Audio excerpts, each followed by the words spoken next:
Salah satu ciri intuisi adalah tiba-tiba muncul tanpa dipikirkan. Walaupun misalkan sebelum mandi sempat mikir ya, nanti apa ya plan berikutnya ya, tapi kan nggak langsung dapat. Betul.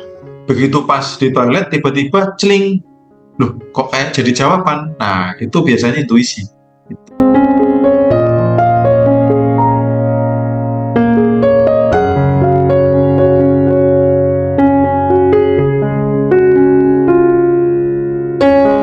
Aja singkat biar waktunya cepat. Yang pertama, saya ini merasakan sulit untuk membedakan antara intuisi dan pikiran ide, karena saya kan hari ini sedang ya kan. Nah kadang kalau lagi di toilet itu saya sedang memikirkan strategi apa untuk omset saya naik, terus tiba-tiba muncul ide tuh Om.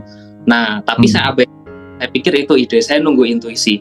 Nah selang berapa hari ada mitra-mitra saya ini ngontak dan itu sesuai ide saya Om. Nah ini udah terjadi berulang kali akhir-akhir ini. Nah itu apakah yang muncul ini sebuah intuisi karena saya kebetulan habis mikirin gimana ya strategi selanjutnya, atau sebuah ide aja Om. Nah itu yang pertama, mungkin dijawab dulu Om, minta tolong. Oke ya, jadi intuisi itu datanya ketika tidak mikir, gitu. Jadi karena ketika sedang mikir analisa itu kan pikiran ada di pikiran sadar. Sementara intuisi kan ada di bawah sadar. Nah kalau pas di toilet itu bawah sadar otomatis terbuka. Jadi semua hal yang keluar, pemikiran yang keluar pada saat di toilet, pada saat mandi, pada saat gosok gigi itu 99,99% intuisi. Karena pada saat gosok gigi, pada saat mandi, pada saat mau APAP itu pikiran bawah sadar sedang aktif. Itu kondisi natural. Gitu. Jadi saya kalau di toilet itu senangnya malah baca buku. Karena dari baca buku tiba-tiba muncul ide gitu. Karena kan bawah sadar sedang buka ya. Jadi itu dimasukin sebuah ilmu tuh langsung ngeresepnya gampang gitu loh. Gitu. Karena itu kondisi natural hipnosis gitu. Kadang pernah nggak lagi mandi tiba-tiba ada ide. Kalau nggak ditulis, kalau nggak dieksekusi lupa gitu. Oh ya kayaknya ada hal yang bagus gitu. Itu kan muncul bukan karena memikirkan. Jadi tiba-tiba ya, salah satu ciri intuisi adalah tiba-tiba muncul tanpa dipikirkan. Walaupun misalkan sebelum mandi sempat mikir ya, nanti apa ya plan berikutnya ya, tapi kan nggak langsung dapat. Betul. Begitu pas di toilet tiba-tiba celing, loh kok kayak jadi jawaban. Nah itu biasanya intuisi. Jadi seperti dorongan gitu ya Om ya? Iya, seperti dorongan dan tiba-tiba muncul. Oke Om, makasih yang pertama itu pertanyaannya. Yang kedua, saat saya mencoba manggil higher self, itu saya masih bingung apakah itu sebuah jawaban dari kata hati yang saya bikin sendiri atau itu memang higher self Om. Karena sempat beberapa kali Om Bimo tadi jelaskan harus diajak komunikasi kan gitu. Nah saya udah coba komunikasi Om, saya udah tanya-tanya, itu ada jawaban, namun saya masih ragu apakah jawaban itu sebuah kata hati saya sendiri yang saya bikin atau memang nah itu yang membedakannya gimana Om? Itu dulu Om. Ya. Oke, jadi uniknya higher self ini memang tidak terlalu bisa dipikir logik gitu. Makanya latihannya seperti kayak ngomong sendiri. Tapi nanti pada akhirnya akan tahu betul gitu. Ketika menanggapinya adalah bukan dengan pikiran logik, tapi dengan rasa. Jadi ketika membangun komunikasi dengan higher self, libatkan rasa bahwa saya sedang berkomunikasi dengan ruhnya, dengan si higher self itu. Sehingga ketika sesuatu hal yang muncul, itu berpotensi darinya. Memang ini butuh jam terbang, kadang di awal-awal itu ada keraguan, tetapi saran saya, jangan dipikirkan logik, fokus kepada rasa. Karena hal-hal spiritual itu kadang tidak selalu bisa dipikir dengan logik. Kadang logika itu tidak bisa nembus ke sana itu. Saking keilmuan spiritual ya gimana ya ruhnya itu. Misalkan contoh gini deh, mana yang benar? Manusia itu diciptakan dari tanah ditiup roh atau dari Pithecanthropus paleojavanus, manusia kera berdiri tegak gitu.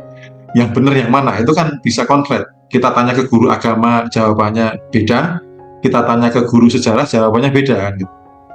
Artinya ada suatu hal yang kadang pikiran logik itu nggak bisa, ya namanya higher self itu kan ruhnya ya. Kalau itu bisa dideskripsikan detail, kayaknya sudah bukan sesuatu hal yang maha sempurna lagi. Jadi logika manusia tidak akan pernah sampai mengukur yang namanya sang maha. Higher self itu kan ruhnya itu kan sang maha. Nah, sang maha mau dipikir dengan manusia yang pikiran manusia yang ada batas, itu tidak akan pernah nyampe. Makanya fokusnya adalah kepada rasa, supaya ketika kedekatan rasa terbangun, Anda misalkan bapak atau ibu ngomong, nggak perlu lihat mukanya kan, oh ini ibuku yang ngomong, oh ini ibunya tetangga yang ngomong. Karena apa? Fokusnya adalah kepada rasa. Oke. Dan itu hanya butuh jam terbang saja. Nggak apa-apa, bingung di awal nggak apa-apa, tapi fokusnya nanti kepada rasa. Aku mau merasakan higher self, aku sedang ngobrol kok sama higher self, jadi kayak sedang acting gitu loh. Nanti lama-kelamaan akan tahu, kok beneran dijawab gitu loh, kok jawabannya bener gitu. Kok makin dekat, makin intim dengan higher self. Nah itu sudah, nanti logika sudah nggak ikut campur ketika di situ. Gitu. Oke Om, makasih. Yang ketiga Om, Bimo kan waktu di materi yang keberapa itu ada afirmasi ya Om ya, ada kalimat soal apa ya itu, saya lupa, sekitar ada 2 slide afirmasi yang, nah apakah itu baca bagusnya di kondisi apa Om? Kondisi mau tidur, ataukah itu harus dihafalkan? Nah, atau dibaca aja, itu gimana Om? Ya, afirmasi dengan cara apapun, yang terpenting pada saat melakukannya adalah dengan rasa. Karena semesta membaca komunikasi kita itu adalah dari vibrasi, bukan dari kata-kata, bukan dari seberapa kali sering atau sambil ngapain. Tapi apa yang bisa membuat rasa itu keluar. Contoh misalkan gini, ada yang nanya, bagusnya itu dalam hati apa diucapkan? Nah, kamu nyamannya, rasa bergetarnya gimana? Kalau dengan ngomong itu nggak nyaman, jangan ngomong. Kalau nyamannya dalam hati. Tapi ada yang harus ngomong, harus keluar suara, benar-benar kayak merasakan merinding gitu. Kalau mau bagus, itu di depan cermin. Bacanya di depan cermin dengan rasa, bukan dengan hafalan ya. Yep. Makanya kata-kata itu, kalimat itu kan hanya contoh. Itu nggak harus disamain plek. Ada dimodifikasi sedikit boleh. Itu yang penting ketika melakukan itu, mempraktekkan itu, rasa yang mancar itu kuat, vibrasinya kuat, sehingga dibaca sama semesta. Gitu loh. Oke Om, terakhir ya. Ini kemarin meditasi kebetulan offline Om. Nah, saat meditasi kemarin yang saya rasakan memang rasa saya ikut di situ, ikut bahagia yang seperti Om Bimo katakan. Tapi saat proses meditasi, saya tuh nggak kuat kesemutan Om.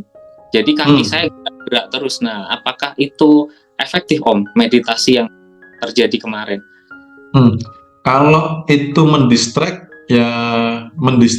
ketidaknyamanan itu kurang. Nanti di rumahnya dibiasakan meditasi, supaya ketika pas meditasi nggak kesemutan. Kesemutan tuh karena jarang meditasi. Kalau sudah sering meditasi, nanti sudah nggak kesemutan lagi. Oke Om, terima kasih Om jawabannya dan waktunya. Thank you banyak sama-sama.